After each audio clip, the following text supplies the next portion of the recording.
चाळ पण बघून आम्हाला म्हणजे खूपच भरून आलं होतं, कारण आमच्या ते भरपूर आठवणी आहेत बालपणीच्या.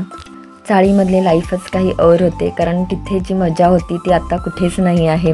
तेव्हा मोबाईल नव्हते, त्यामुळे खेळणं हा प्रकार भरपूर व्हायचा आमच्याकडून. माझ्या व्हिडिओमध्ये तुमचं स्वागत आहे. आज आम्ही चाललो आहोत, तर आपण आज कुठे जातो सान्वी? कोणाच्या शाळेत जातो? माझ्या. आणि तिची ही उत्सुकता पाहून आम्हालाही खूप भारी वाटलं, कारण तिला आमची शाळा बघायची होती. तिला आमच्या दोघींची शाळा बघायची, त्यामुळे आता आम्ही आमच्या दोघींची शाळा तिला दाखवायला रत्नागिरीमध्ये नेतो. तर चला, माझ्या व्हिडिओमध्ये तुम्ही पण कंटिन्यू राहा आणि पहा की आमच्या शाळा कुठल्या कुठल्या आहेत त्या. आम्ही पण बरेच वर्षानंतर आमच्या शाळांमध्ये जाणार आहोत, त्यामुळे आम्ही पण खूप उत्सुक आहोत. तर आम्ही आता इथून निघालेलो आहोत जायला. तर जेव्हा सान्वीने आम्हाला विचारलं की तुमच्या शाळा कुठल्या आहेत आणि मला त्या पाहायच्या आहेत, आणि तुम्हाला खरं सांगू तिने खूपच हट्ट धरलेला की मला तुमच्या शाळा पाहायच्याच आहेत.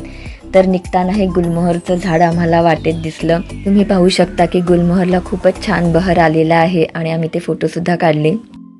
तर आता आम्ही पहिल्यांदा पोचलो आहोत बहिणीच्या शाळेमध्ये. तर ही आहे बहिणीची शाळा, नाईक हायस्कूल, जी रत्नागिरीमध्ये आहे आणि इंग्लिश मीडियम शाळा आहे.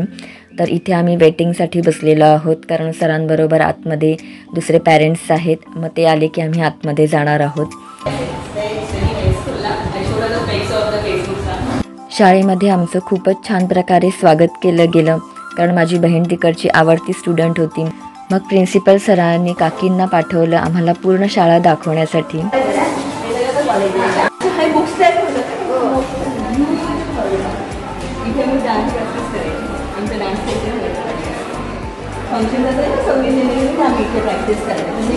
पाहिलं ना माझी बहीण किती खुश आहे शाळेत येऊन, आणि शाळेतल्या तिच्या जुन्या आठवणी पण तिला खूपच येत आहेत, कारण शाळेचं पूर्ण नवीन बांधकाम झालेलं आहे.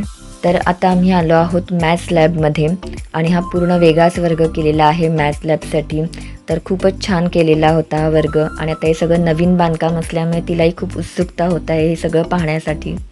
आम्ही आधी चाळीमध्ये राहायचो, आणि त्या चाळीच्या समोरच एकदम ही शाळा असल्यामुळे माझी बहीण ह्या शाळेमध्ये होती.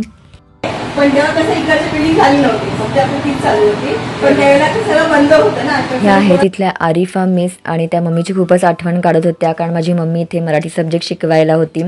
आणि आता त्यांनी आम्हाला चॉकलेट्स दिले सगळ्यांना बाय बाय करताना. तर आमची आता बहिणीची पूर्ण शाळा बघून झालेली आहे, आणि आम्ही तिथून निघत आहोत.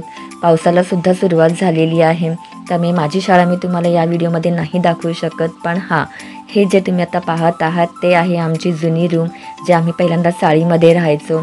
आणि चाळ पण बघून आम्हाला म्हणजे खूपच भरून आलं होतं, कारण आमच्या ते भरपूर आठवणी आहेत बालपणीच्या.